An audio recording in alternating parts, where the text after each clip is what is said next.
Everyone thought the single dad was homeless, so drag him out, the commissioner snapped. Not a scene, not tonight. A guard reached for his elbow. The man in the worn jacket shifted, placing his daughter behind him. Her small fingers clutched an inhaler bag like it was a life raft. They shoved the maintenance dad out of the transit terminal like trash. Security sneered at his work boots, his worn jacket, and the fact he always sleeps nearby, while the city commissioner watched like it was a victory. The maintenance dad didn't argue. He just tightened his grip on his kid's inhaler bag and walked away calm. Minutes later, the emergency broadcast screamed through the building, and the commissioner's confidence cracked. Because this was never about homelessness. It was about who gets ignored until it's too late. Before I show you the exact moment when the broadcast switched from automated warnings to a single, steady voice giving life-saving instructions. By the way, where are you watching from? Tell me in the comments below. He didn't plead, he didn't flare. He just angled his body, a quiet shield, and let their hands push him toward the cold. The guard expected resistance. The commissioner expected humiliation to land like a verdict. Instead, the dad nodded once, as if logging the moment for later, and stepped outside. Caleb Ardent tasted winter air and metal, the kind that lived near rails and brake dust. He guided Iris beneath the service awning where the wind didn't cut as hard, then crouched so her eyes met his. Slow breaths, he murmured. In, hold, out. She tried, shoulders rising too fast. Her asthma wasn't dramatic until it was. He could hear it in the thin catch behind her ribs. Inside the glass doors, Commissioner Roland Varelli, tailored coat, polished smile, donors waiting, watched them like they were clutter on her lobby floor. She didn't see the maintenance badge tucked under his jacket. She saw scuffed shoes, a backpack with a patched seam, the shadow of exhaustion. To her, that meant liability. His mind noted details anyway. The terminal's HVAC ran in 3 zones. The donor event had extra lighting and temporary heaters. Load patterns would shift. He told himself to stop. He told himself he was just night maintenance now, filters, leaks, broken tiles. The story he lived in private was Iris first, always. He'd packed her inhaler bag like a ritual. Inhaler, spacer, emergency note, and the little stuffed fox she insisted helped. He felt her fingers tighten around the strap and knew she was watching him, searching his face for the moment adults failed her. "Daddy," she whispered, "why's she mad?" "Because she's scared of anything she can't control," he said, and hated that the truth sounded like a lesson. In the control room above the concourse, Mila Torres watched the wall of monitors breathe in steady green. An amber blink appeared on the edge of the grid and steadied. She leaned closer. "Converter Hub 3 just spiked," she said. An engineer shrugged without looking up. "It'll settle. Extra staging downstairs." "Systems don't settle on hope," Mila muttered. Downstairs, Varelli adjusted her earpiece for the cameras. "Tonight is about safety and reliability," she announced, voice bright as glass. The chandelier trembled. So slightly the donors only blinked. Varelli kept smiling. "Our network runs like—" The lights dipped once, a soft wink, and returned. "Clockwork," she finished, unaware her metaphor had already cracked. He felt the dip through his boots, a faint stutter under the concrete. Pattern recognition stirred, old and unwelcome. Load shift, relay delay, a converter overheating. He hadn't wanted to remember the years when his name opened executive doors. Iris inhaled and stopped halfway, eyes widening. "My chest feels tight." He moved instantly, calm on the outside, counting on the inside. "Okay, sit, shoulders down." He kept his hand on the inhaler bag, feeling the warmth, promising himself he'd get her air no matter who watched. A test chirp sounded somewhere inside. One small electronic peep, then cut off. And most people didn't even turn their heads. Mila's console flashed amber again, then red. A line of text scrolled, "Backup route fail." Her chair scraped as she stood. That shouldn't be possible. The monitors hiccuped. The low hum of the terminal deepened into a strained whine, like steel trying not to scream. The emergency broadcast detonated across every speaker, flat and merciless. "Attention, system failure. Please remain calm. Trains are stopped. Ventilation is limited." The lobby froze. Donors clutched champagne flutes that suddenly looked ridiculous. Security radios crackled with confusion. Commissioner Varelli's smile collapsed into a blank, startled line. He rose with iris tucked close, eyes tracking vents, doors, the flow of bodies. He didn't look like a hero. He looked like a father who couldn't afford to be wrong. The emergency broadcast repeated, louder this time, flattening every private conversation into the same metallic command. "Attention, system failure. Trains are stopped. Ventilation is limited." Inside the glass doors, panic moved like a ripple under skin. A woman dropped her phone. Someone laughed nervously, the sound too sharp to be sane. The donors turned toward Commissioner Varelli as if she could physically hold the ceiling in place. She lifted both hands. "Everyone remain calm. This is a temporary interruption." Temporary, the word irritated him. Caleb felt the air shift again, subtle, but wrong. The intake fans weren't cycling properly. He could almost map the system in his head. Zone A pulling too hard, Zone C starving. Converter Hub 3 was overloading, which meant the automated reroute should have kicked in already. Should have. Iris pressed against him. "Daddy, it's stuffy." He crouched, unsnapping the inhaler bag. Slow breath. "We're ahead of it, okay? We're ahead." But he wasn't ahead, not yet. Through the glass, he saw Mila sprint from the control corridor toward the commissioner, tablet clutched to her chest. The screen reflected red warnings like a wound. "Backup route failed," Mila said, breath thin. The redundancy didn't initialize. Varelli's jaw tightened. "Then initialize it." "It's not responding." The broadcast shifted tone, the system voice flattening further. "Underground trains are currently stalled. Passengers should remain in place." Underground. Caleb's stomach dropped. Limited ventilation plus stalled trains meant rising carbon dioxide. In older cars, even worse. He stepped back inside before security could think to stop him. No one noticed now. Crisis erased social boundaries faster than compassion ever could. He moved toward the side corridor leading to maintenance access. The smell of heated wiring brushed his nose, faint, acrid. "Sir," a guard started. He didn't slow. "Converter Hub 3 is pulling uneven load," he said evenly. "If the reroute didn't trigger, you've got a sequencing fault." The guard blinked. "You can't just—" "Call control," Caleb cut in, voice calm but edged in steel. "Ask if Hub 3 is spiking at 30% over baseline." The guard hesitated, then lifted his radio. Static crackled.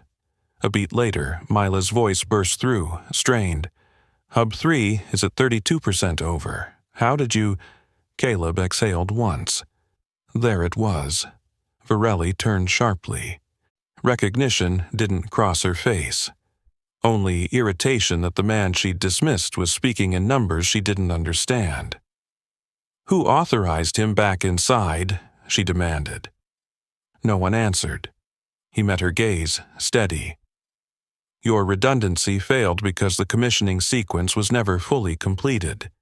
You cut the third phase calibration 2 years ago." Her expression flickered. Not guilt, not yet, just offense. "That's speculation," she snapped. "It's math. he replied. Another tremor ran through the lighting. The chandeliers dimmed to a sickly yellow. Mila stepped closer, eyes narrowing as she studied him. If I'm wrong, nothing changes, he said. If I'm right, you've got minutes before underground air quality drops below safe threshold. Iris tugged at his sleeve. Daddy? He squeezed her hand without looking away from Mila. Check the commissioning logs for Phase 3 calibration.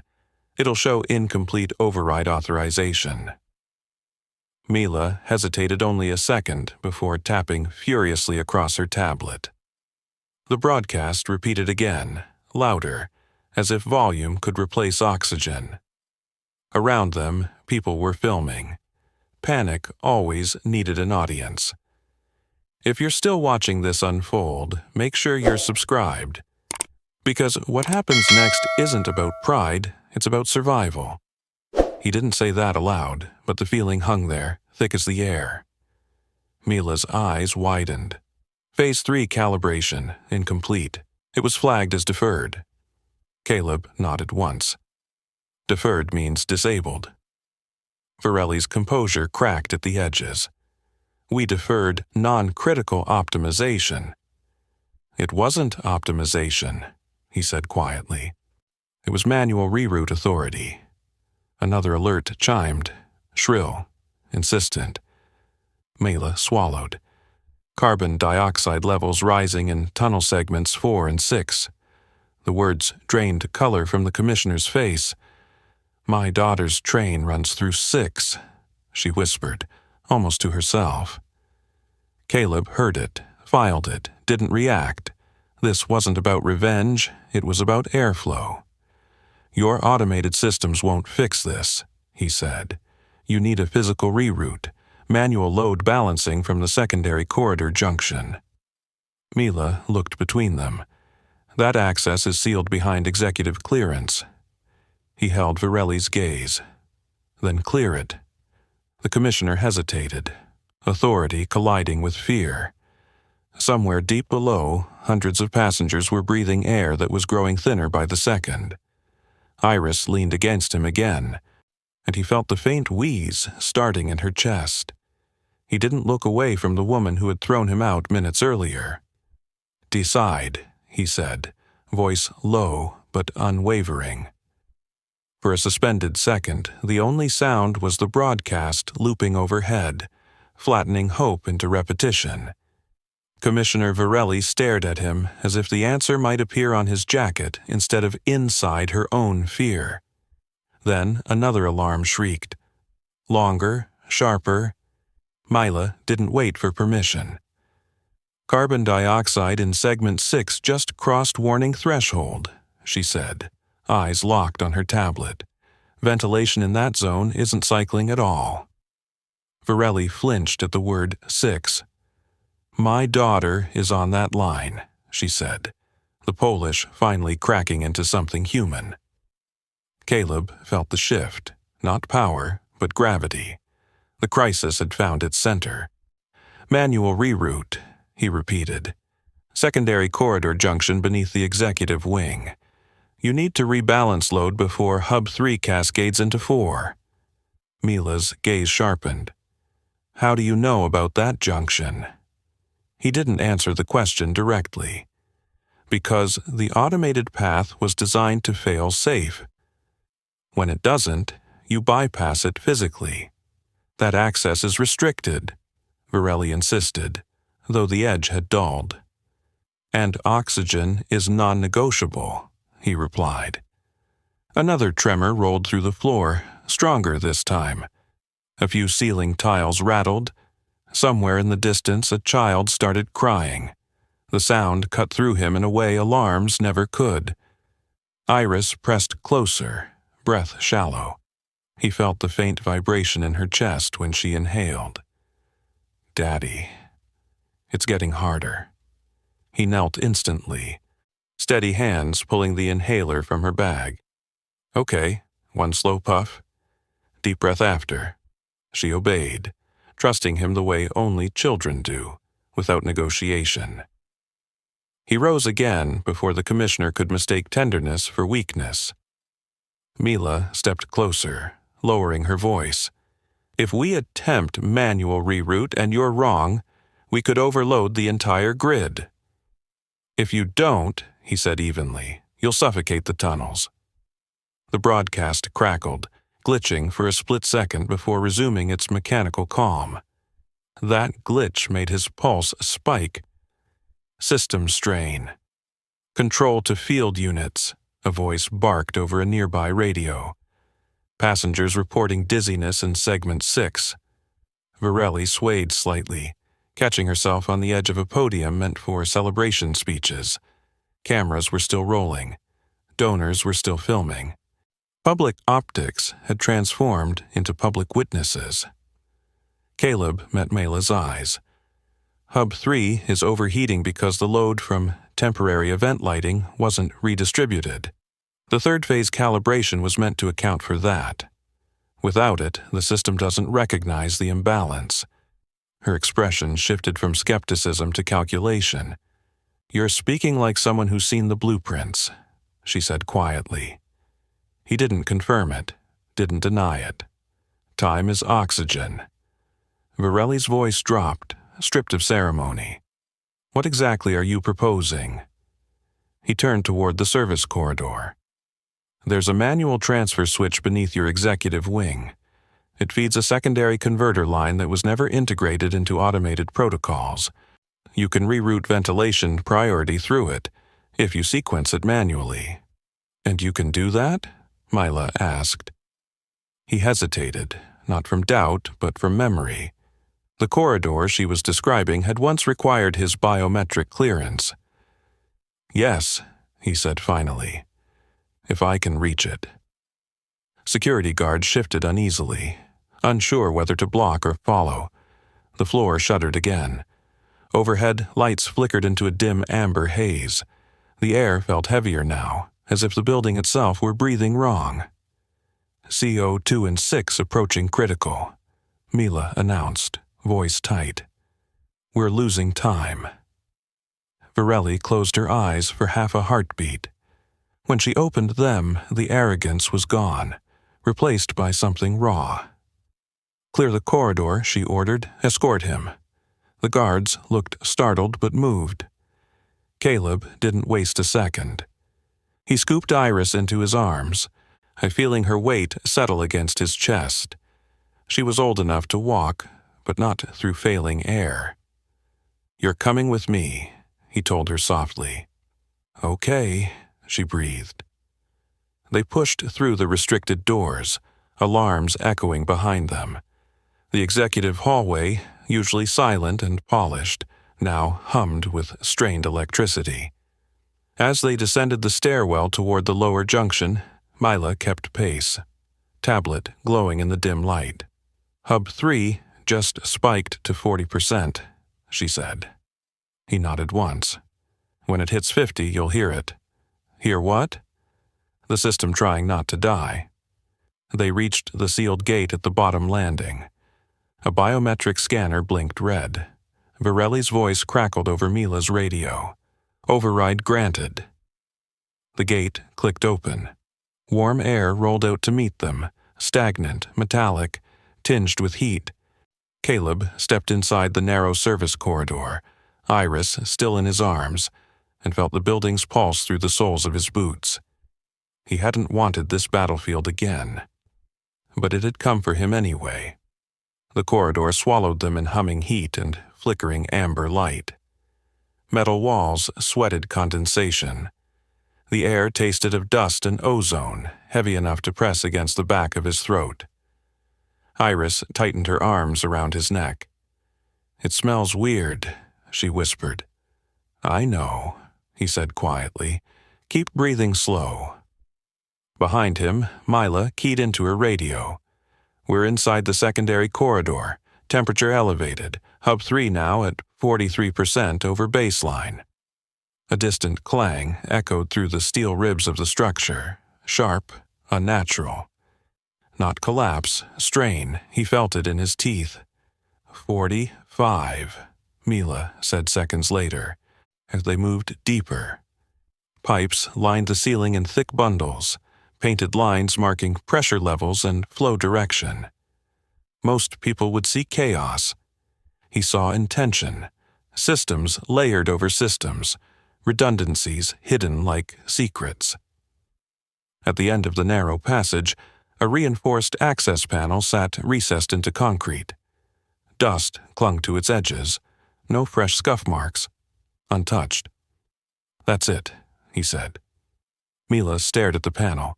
"This hasn't been accessed in years." "That's the problem." She hesitated. "If you sequence this wrong, I won't." Confidence didn't come from ego, it came from memory. He could still see the schematic in his head, blue lines crossing like arteries. He had drawn them once. Not alone, but enough to know where they bled. Another tremor shook the corridor. A low groan rolled through the walls like a living thing under stress. 48%, Mila said, breath thinning. CO2 in Tunnel 6 approaching critical. Some passengers are reporting dizziness. His jaw tightened. Iris shifted weakly against him. "Daddy, is it dark down there?" "Yes," he answered honestly, "but we're fixing it." He set her down gently on a crate near the wall. "Stay here. Don't move." She nodded, trusting him with a faith that felt heavier than any steel door. He crouched before the panel and pried it open. Inside, a bank of manual transfer switches and analog gauges waited in silence. Dust coated the handles, a thin layer of neglect. "Hub 3 is about to crest 50, Mila warned. "Listen for it," he said. Then it came. A rising metallic whine. Subtle at first, then sharper, vibrating through the floor like a held breath about to snap. 50%, Mila confirmed. He moved. First switch down, isolating non-essential load. The lights dimmed further, flickering like tired eyes. Second switch, redirect staging power away from the event wing. Somewhere above, decorative lighting surrendered and died. Load dropping 2%, Mila said, surprise threading her voice. He didn't answer. Third switch, manual ventilation priority reroute. The gauge needle trembled violently before sliding left. For one heartbeat, nothing happened. Then a deep mechanical thud pulsed through the corridor, heavy and deliberate. Far below, unseen fans began to turn. CO2 stabilizing in segment 6, Mila breathed. Levels holding. He exhaled slowly, but didn't stop. This wasn't complete. It was triage. Hub 3 at 42% and falling, she continued.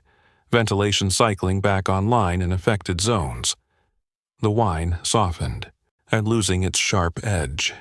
In the distance, the emergency broadcast stuttered, its automated tone glitching under new command input. He reached for the final lever. "This will transfer communication control to manual override," he said quietly. "Automated loop will cease." "Do it," Mila replied. He pulled. The corridor fell silent except for the steady, strengthening hum of balanced load. Above them, the broadcast cut mid-sentence. A beat of emptiness. Then a live microphone hiss. In the control room, every camera turned toward the console where manual authority now glowed active. Mila looked at him. "You need to speak."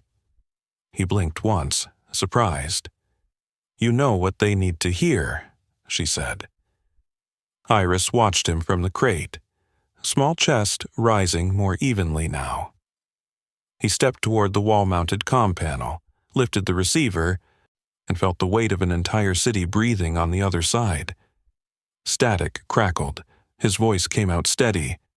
"This is manual override. Ventilation systems are stabilizing. Remain in place. Airflow is being restored. Help is on the way." No grand speech, no title attached, just clarity. Below ground, passengers heard a human voice replace the machine. Mila's tablet updated in real time. CO2 decreasing in 6, stabilizing in 4, Hub 3 at 38%. He closed his eyes briefly. For the first time since the alarms began, the building felt less like it was dying. Behind them, hurried footsteps approached down the corridor. Commissioner Varelli appeared at the entrance, face pale, hair loosened from its immaculate arrangement. "Jordan's train just reported airflow returning," she said, voice unsteady. "They heard you." He replaced the receiver gently. "This isn't finished," he replied. But for the first time, she didn't look at him like clutter. She looked at him like the only reason her daughter was still breathing. The corridor hummed with a steadier rhythm now, ventilation fans pushing air with renewed purpose. It wasn't victory, it was stabilization, a fragile plateau.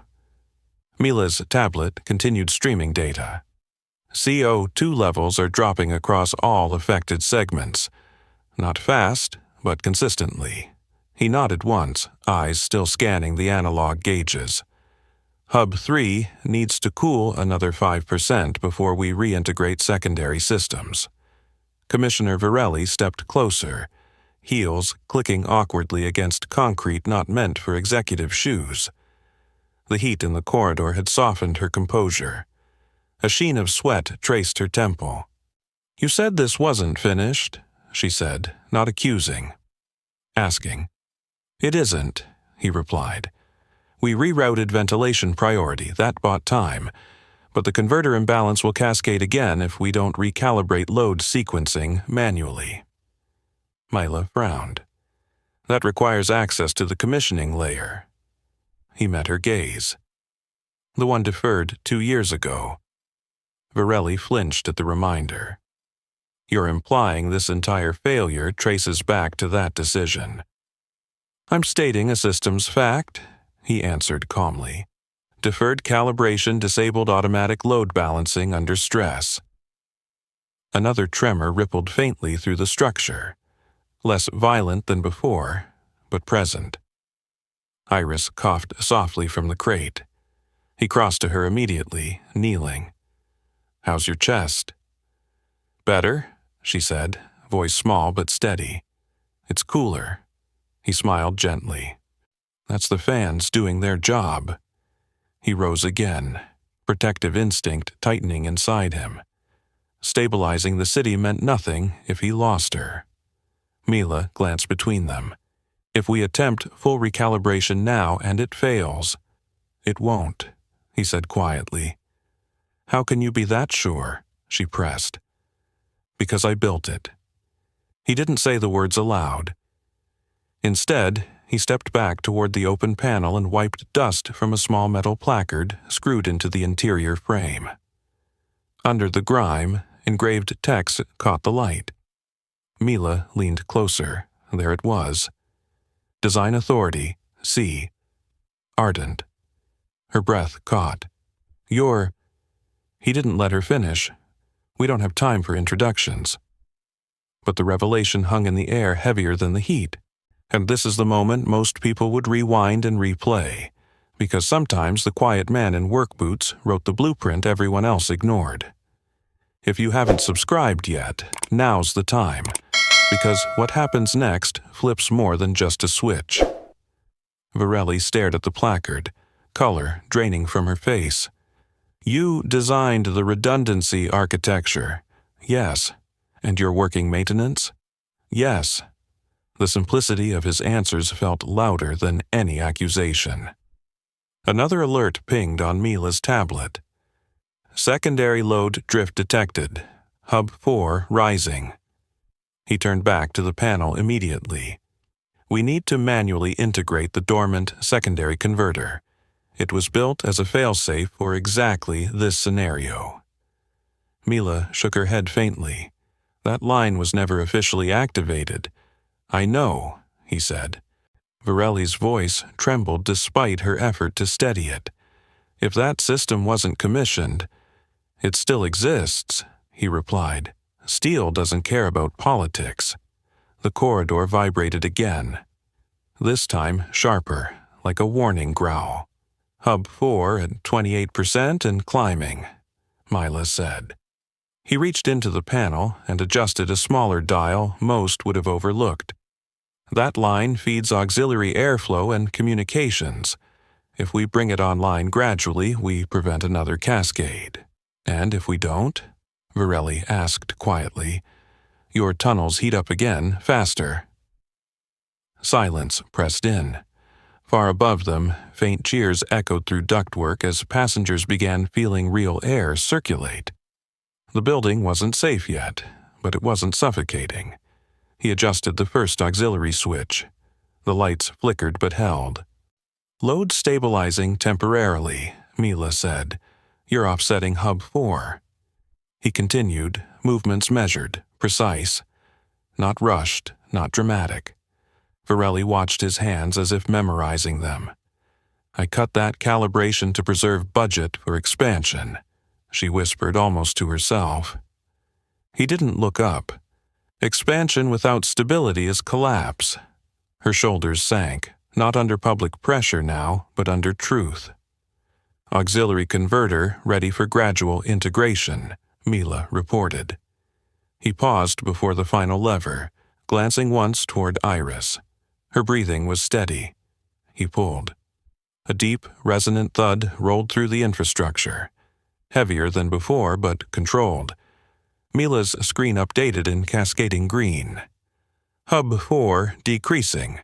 Hub 3 steady at 35%.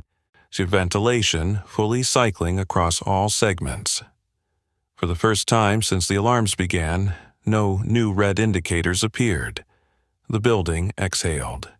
He stepped back from the panel, chest rising slowly. It wasn't a miracle. It was engineering. And now, for the first time, everyone in that corridor knew exactly who had engineered it. The hum beneath their feet deepened into something stable. No longer a strained whine, but a controlled current flowing where it was meant to. The analog gauges inside the panel settled into green bands. Not perfect, yet, but no longer flirting with disaster. Mila exhaled shakily. All segments reporting ventilation restored. CO2 levels trending down across the board. Above them, the echo of confused panic had shifted into scattered applause. The building wasn't celebrating, it was breathing. Commissioner Varelli stared at the small engraved placard again, then at him. The arrogance that had filled the lobby earlier felt like it belonged to someone else entirely. You resigned, she said quietly. Not a question. Yes. Over the calibration dispute. He met her eyes for a brief moment. Over safety. She absorbed that in silence. A new alert chimed on Mila's tablet. Not red, but amber. Communication arrays partially unstable.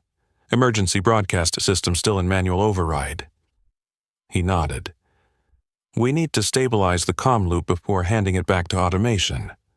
Otherwise, it'll default to the error script again. Can you fix that from here? Mila asked. No, that requires console access and control. Iris slid off the crate and walked toward him, steadier now.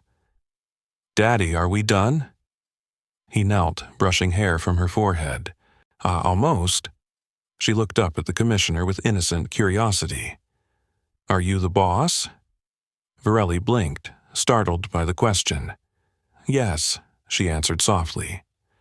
Iris nodded, as if that explained something complicated. He fixes stuff, she said, pointing at her father. He always fixes stuff. The simplicity of it struck harder than any accusation. He stood again, lifting the receiver from the wall panel one last time. The manual override lights still glowed. Control, this is Junction 2, he said into the mic. Prepare to transfer comm stabilization sequence on my mark. Static hissed back, then Mila's own voice from the control room speakers. Ready? He glanced at Varelli. Once we hand this back, automation resumes. If calibration drift remains unresolved long-term, this will happen again. She nodded slowly. It won't. He didn't ask what she meant by that. Transferring in 3, 2, 1, He flipped the comm stabilization toggle. The emergency broadcast system paused, dead air hanging for a breathless second, then resumed with updated messaging. Attention. Systems are stabilizing. Ventilation has been restored. Please remain calm. The tone had shifted, less mechanical, less severe. Mila checked her tablet. Comm loop stable, no regression, automation responding normally. He finally stepped back from the panel completely. The corridor felt cooler now. Not because the temperature had dropped, but because the crisis edge had dulled. Footsteps echoed again from the stairwell. Security personnel, now moving with purpose instead of confusion, filtered into the corridor. Their earlier hostility had dissolved into something like respect. Trains in Segment 6 reporting normal airflow. One guard relayed into his radio. Passengers stable. Varelli closed her eyes briefly. Relief washed across her features, raw and unguarded. "My daughter just texted," she said faintly. "She said the air's back." He nodded once. "Good." There was no triumph in his expression, just confirmation. Mila studied him carefully. "Why didn't you ever tell anyone?" "That I designed it?" he asked. She nodded. He considered the question for a moment. "Because it didn't matter anymore." "It matters now," she said quietly. Above them, sirens from arriving emergency units echoed faintly through ventilation ducts. Protocol demanded presence, even if the crisis had been neutralized. He walked to Iris and took her hand. "We're heading back up," he said. Varelli straightened slightly, executive posture trying to reassemble itself. "You're not leaving." It wasn't a command this time. He paused. "My daughter needs air and water." "And after that?" she pressed. He looked at her evenly. "After that, we'll see." They began moving toward the stairwell together. Maintenance tech, control supervisor, commissioner, child, no longer divided by polished floors and service corridors. As they climbed, Mila's tablet chimed again with confirmation after confirmation. Green replacing red. Systems synchronizing. Near the top of the stairs, the building gave one final low shudder, not violent, not threatening, just the release of tension. Then it was steady. The worst had passed. But what came next would be harder, because crisis exposes more than broken systems. It exposes people. And upstairs, cameras were still rolling. They stepped out of the stairwell into a lobby that felt like the aftermath of a storm. The chandeliers were dim but steady now. Donors stood in uneasy clusters, phones still raised, capturing every second. Security personnel moved with renewed confidence, radios buzzing with stabilized reports. A murmur rippled through the crowd as they saw who emerged from the restricted corridor. The maintenance man they had watched being thrown out. Commissioner Varelli walked half a step behind him now, not leading. Mila remained at his side, tablet glowing green. Someone near the front whispered, "That's him. That's the guy from before." Another voice. He was outside. Security pushed him out. The weight of witness settled heavily into the air. He didn't look at the cameras. He didn't seek them. His focus remained on Iris, who clutched his hand, her breathing steady but tired. Varelli stepped forward toward the waiting press cluster, but her voice lacked its earlier polish. "The situation has been stabilized," she began, but her gaze flicked back to him. A reporter called out, "Commissioner, what caused the failure?" Another voice, "Who restored the ventilation?" Questions piled fast, sharp and hungry. Mila leaned closer to him. "They're going to want an explanation." "They deserve one," he replied quietly. Varelli hesitated, then did something none of the donors expected. She stepped aside. Not dramatically, not ceremonially, just enough. The cameras shifted toward him instinctively, drawn to the gravity in the room. He felt the shift, but didn't bask in it. This was a load imbalance triggered by incomplete calibration in the redundancy sequence, he said evenly. Ventilation priority was rerouted manually to stabilize affected segments. A reporter blinked. And you are? He paused. Names felt irrelevant a moment ago. Now they mattered. Maintenance, he said first. A beat. Caleb. The simplicity unsettled the room. Virelli cleared her throat. Caleb Ardent designed the original redundancy architecture, she said, voice steadying as truth replaced image management. His expertise was instrumental in restoring the system. A ripple of surprise moved through the crowd. Someone near the front whispered, "Designed it?" He kept his tone measured.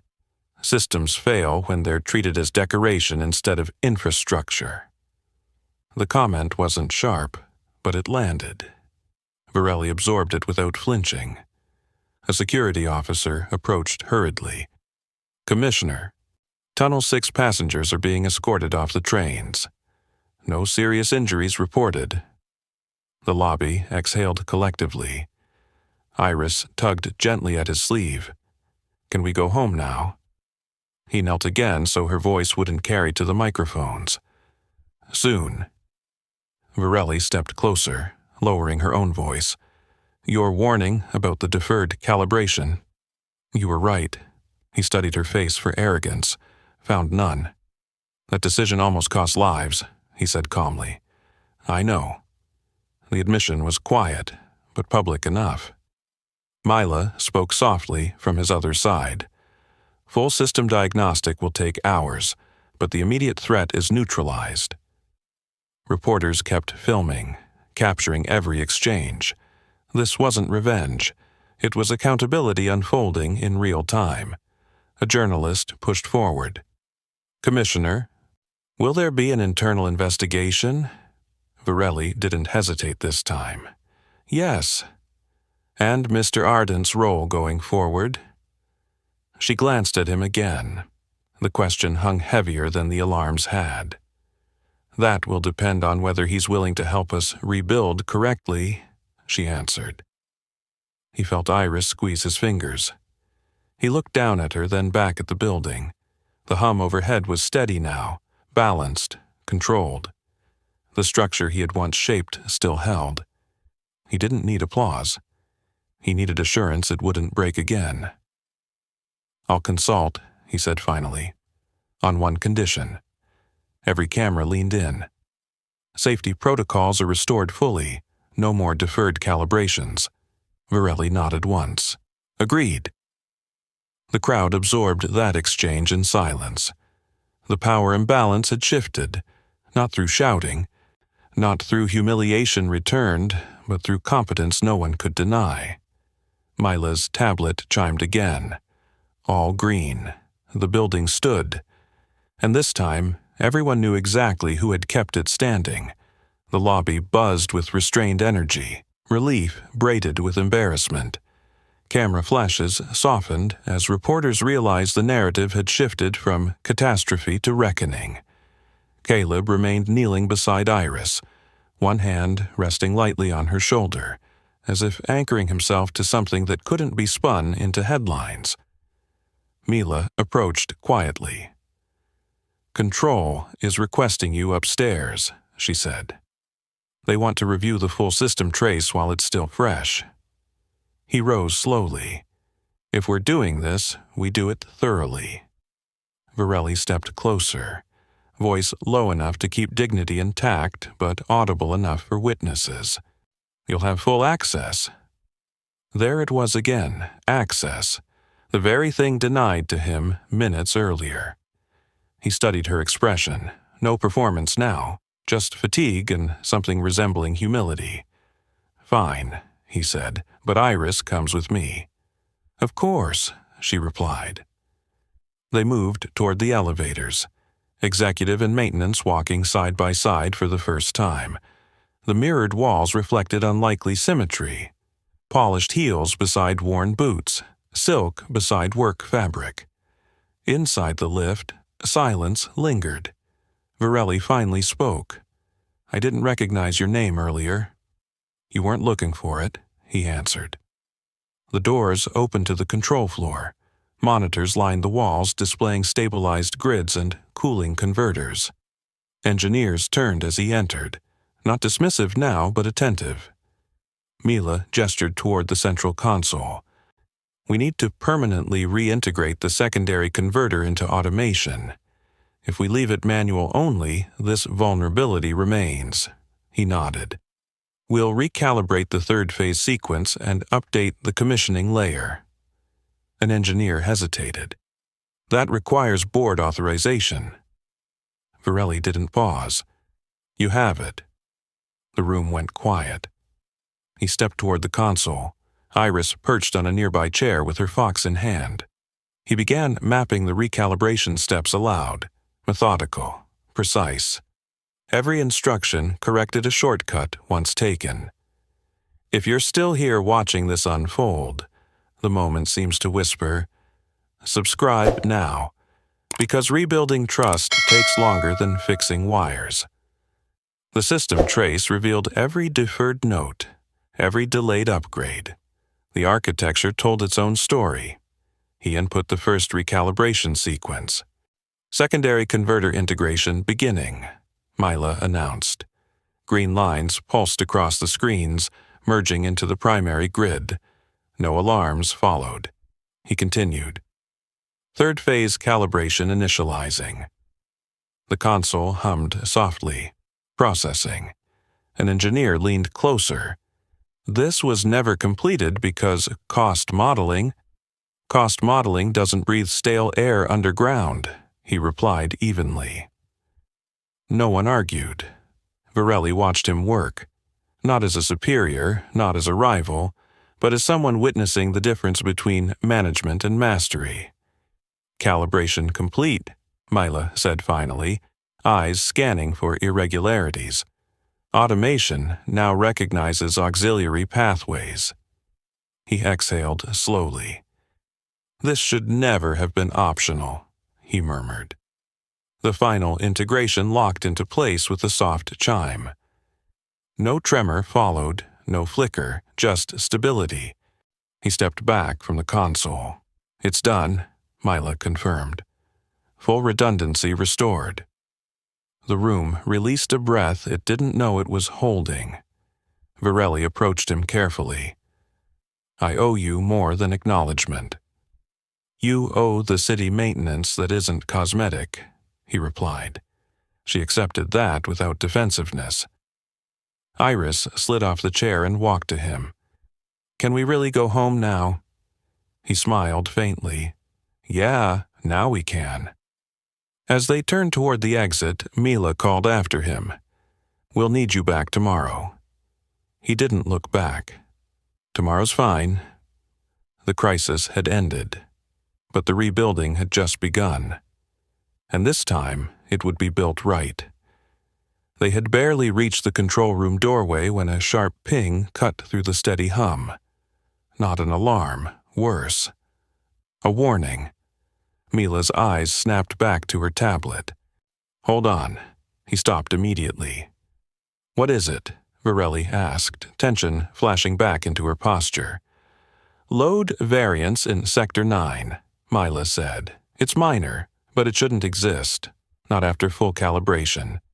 He turned slowly, instincts re-engaging. "Show me." The screen displayed a thin amber fluctuation line. Small, irregular, but persistent. "That sector feeds the older tunnel branches," he said quietly. "If there's variance, it means resistance in the reintegrated line." "Resistance," one engineer echoed. "Corrosion, or heat damage from the overload."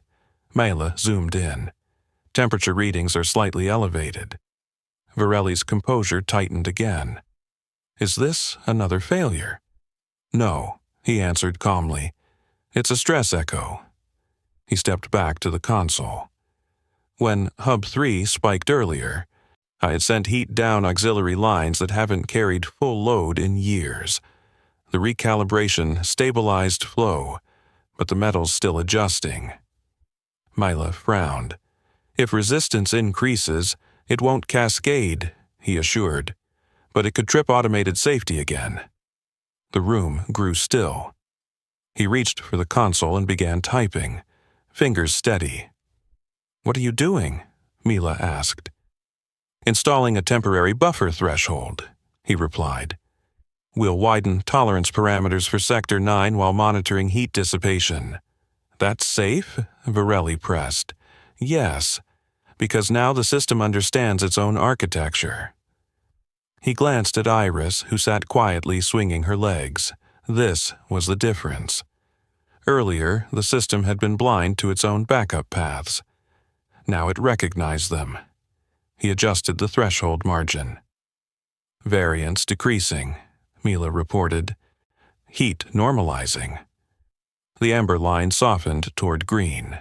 He didn't relax yet. "Deploying diagnostic sweep across all legacy branches," he continued. "If there's microfracturing from thermal expansion, we flag it tonight." An engineer stared at him. "You're running a full structural integrity check?" "Yes, that could take hours."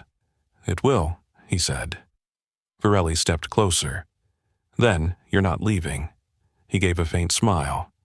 "I never said I was." Iris tilted her head. "Daddy, you said we could go home." He knelt beside her. "We will. Just a little longer." She nodded solemnly. The diagnostic sweep began. Green pulses flowing across the map like slow-moving constellations. Each branch lit up in sequence. Mila crossed her arms, watching the progress bar inch forward. "I've worked here 6 years," she said quietly. "But no one's ever run a sweep like this." "That's because it wasn't considered urgent," he replied. "And now it's necessary." Varelli stood silent, absorbing every word. The first diagnostic report returned clean. Then the second. Then the third. "Sector 9 normalized," Mila confirmed. "All legacy branches reporting stable." He leaned back slightly from the console. "Good." The room's tension eased again, but this time it wasn't panic fading. It was confidence settling. An engineer spoke carefully. "You built safeguards into this system we didn't even know existed." "They weren't secrets," he answered. "They were just overlooked." Varelli inhaled slowly. "That won't happen again." He studied her for a long second. "I'll hold you to that." She didn't flinch. Outside the control room windows, the city skyline glowed through the night, trains beginning to move again, slowly, cautiously. Mila's tablet chimed one final time. "All systems green," she said softly. "No amber, no red, just green." He finally stepped away from the console completely. The crisis had not only been resolved, it had been reinforced against itself. And now, for the first time that night, there was nothing left trying to break. The control room settled into a low, confident hum, screens glowing steady green, engineers moving with deliberate calm instead of frantic motion. Outside the wide windows, a train slid cautiously out of the station below, headlights cutting through the dark like proof that the city still functioned. Mila lowered her tablet slowly. All diagnostic sweeps complete. No structural anomalies. Automation fully integrated. He nodded once. "Good. Keep monitoring Sector 9 through the night. Thermal normalization should finish within an hour." An engineer nearby gave him a look that wasn't skepticism anymore. It was respect. "You just rewrote our failure response protocol." He didn't respond to that. He was already kneeling beside Iris again. "You did great," he told her softly. She shrugged in that small, brave way children do when they don't want to admit they were scared. It was loud. "I know." Commissioner Varelli stood a few steps away, watching them with something heavier than gratitude. Cameras had been allowed up to the control floor now. Reporters hovered discreetly near the doorway, sensing the moment had shifted from emergency to reckoning. One of them stepped forward. "Commissioner, will there be changes to leadership oversight after tonight?" The question hung sharp in the air. Virelli didn't deflect. "Yes," she said clearly, "there will." "And Mr. Ardent's involvement moving forward?" She turned slightly toward him, but this time she didn't step aside or elevate theatrically. She simply answered truthfully.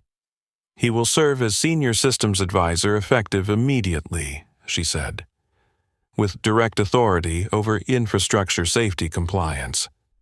The room reacted in murmurs. He straightened slowly. "Authority isn't the point," he said evenly. "Implementation is." "Then you'll have both," she replied. A reporter aimed a camera closer. "Mr. Ardent, how does it feel to go from being escorted out to being reinstated at the top?" He held the gaze without defensiveness. "It feels like systems don't care about appearances." There was no bitterness in his voice, just fact. Mila stepped in, speaking more firmly than before. Without him, ventilation failure would have turned critical in under 10 minutes. That wasn't exaggeration. The logs proved it. Virelli faced the cameras fully now. "Tonight exposed a weakness in our leadership decisions. That responsibility is mine." The admission silenced the room. "I deferred safety calibration for budget allocation," she continued. "That will not happen again." He watched her carefully. Not because he doubted the words, but because follow-through mattered more than confession. Iris tugged at his sleeve again. "Daddy, are we famous?" A faint smile tugged at his mouth. "No," he said gently, "we're just tired." A few reporters chuckled softly. The tension had shifted from survival to humility. Outside, the public address system updated once more. "Train services resuming gradually. Thank you for your patience." The voice was automated again, but steady. Mila glanced at him. "Control is stable. We can maintain from here." He finally felt the weight of exhaustion press into his shoulders. Virelli approached him one last time before the press fully reclaimed the narrative. "You saved my daughter," she said quietly. He shook his head. "I stabilized airflow." "She was on that train." He didn't answer that. There was nothing to gain from acknowledgement. "Tomorrow," she added, "we begin a full audit." "I'll be there," he replied. She hesitated, then extended her hand. He looked at it for a fraction of a second before taking it. The handshake wasn't dramatic. It wasn't triumphant. It was balanced. Around them, the cameras captured the image. Maintenance boots and executive heels standing on equal ground. The building behind them humming steady. No alarms, no flicker. Just a city functioning again. He lifted Iris into his arms and finally turned toward the exit. The crisis had forced recognition. The work ahead would demand consistency. And for the first time that night the air felt clean. They stepped out of the control room and into the executive corridor, where the lighting no longer flickered and the hum of stabilized systems felt almost gentle. Down in the lobby, reporters were already broadcasting live summaries, looping footage of alarms, and then, the moment the emergency broadcast shifted to a calm, human voice. His voice. Iris rested her head against his shoulder as he walked. Fatigue had softened her earlier tension, but she still held the strap of her inhaler bag like it was sacred. Elevator doors opened with a quiet chime. Inside, mirrored walls reflected 3 versions of them: maintenance worker, commissioner, child, no longer separated by status, only by responsibility. When they reached the lobby, the crowd parted more respectfully than before. No one reached for his arm this time. No one mistook him for a liability. A senior board member pushed through the cluster of donors, face flushed. "Commissioner?"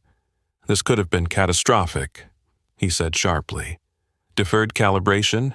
Who approved that? I did, Varelli answered without hesitation. The board member blinked. For expansion capital? Yes. He studied her, expecting deflection. There was none. And him? The board member demanded, gesturing toward Caleb. Why wasn't he retained? Varelli's jaw tightened slightly.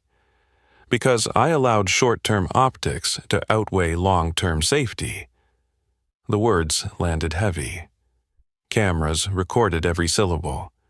He shifted Iris slightly in his arms, not seeking vindication, not savoring reversal, just holding his ground. The board member turned toward him. Mr. Ardent, is that accurate? He met the man's gaze evenly. I resigned when calibration authority was deferred. You resigned? The board member echoed. Yes. The board member looked back at Varelli, anger flickering across his face. You let the architect walk. Silence pooled in the lobby. Varelli didn't argue. Yes. That admission changed the air more than any alarm had. A reporter stepped forward cautiously. Mr. Ardent, what would have happened if manual reroute hadn't been performed? He didn't dramatize it. Carbon dioxide levels in Tunnel 6 would have crossed critical within minutes. Secondary tunnels would have followed. Emergency evacuation in stalled trains without ventilation carries significant risk. Gasps moved through the onlookers. And tonight, the reporter pressed, you were escorted out of this building. He held the memory lightly. Earlier perceptions don't alter engineering realities. The line traveled quickly through the crowd, not sharp but undeniable. Varelli straightened fully now, no longer defensive but resolute. Effective immediately, she announced, projecting clearly. All deferred infrastructure protocols will undergo immediate review.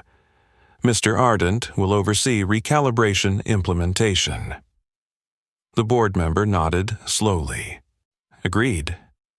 There it was. Not applause, not spectacle, institutional correction. Iris stirred against him. Daddy, can we go get hot chocolate?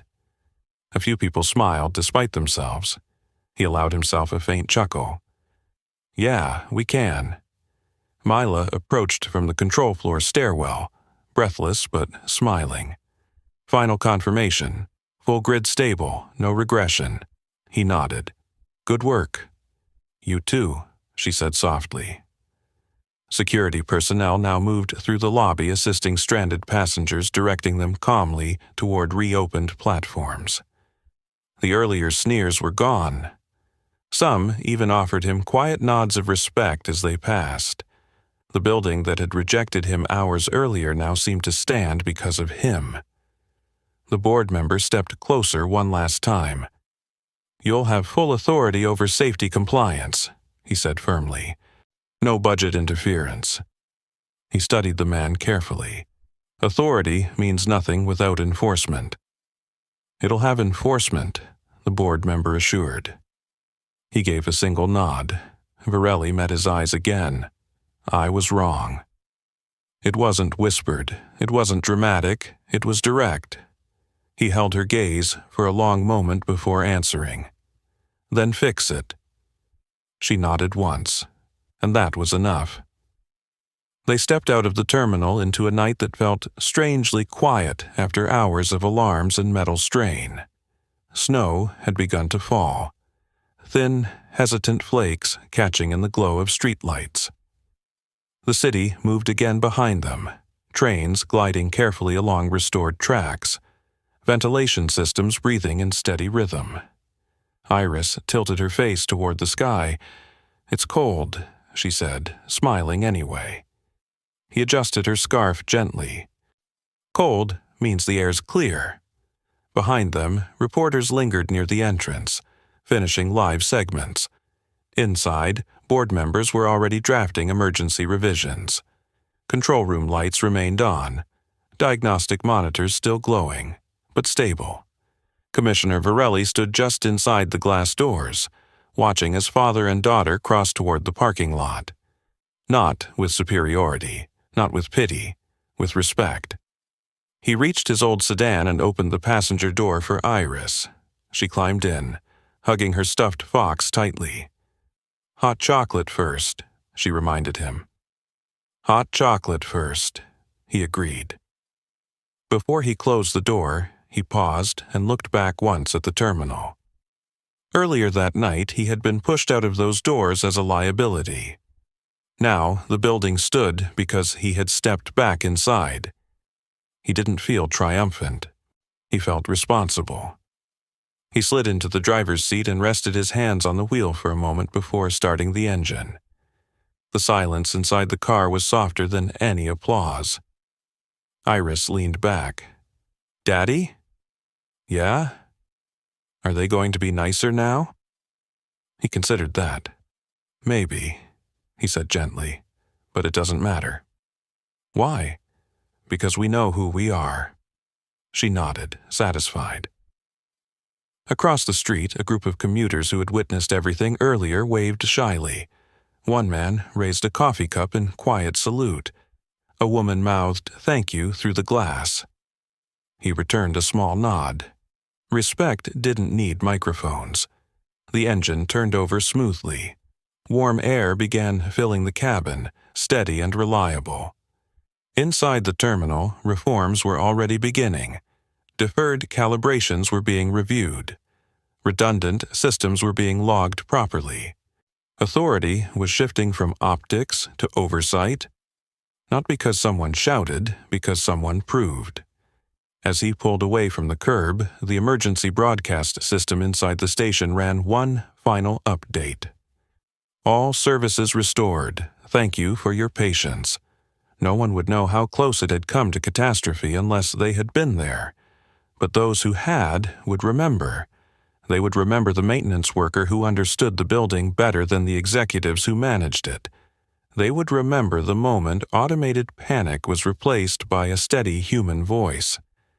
They would remember that dignity doesn't wear a uniform. Snow thickened slightly as they drove toward a small diner glowing warm at the corner. Iris pressed her palm against the window, tracing a line through the frost. "You always fix stuff," she murmured sleepily. He smiled faintly. "Not everything, but enough. If this story meant something to you, ask me for the next story title, and let's tell another one that matters. Subscribe and don't miss our next story. Everyone thought the single dad was homeless. The emergency broadcast proved them wrong. Trust me, you'll feel it.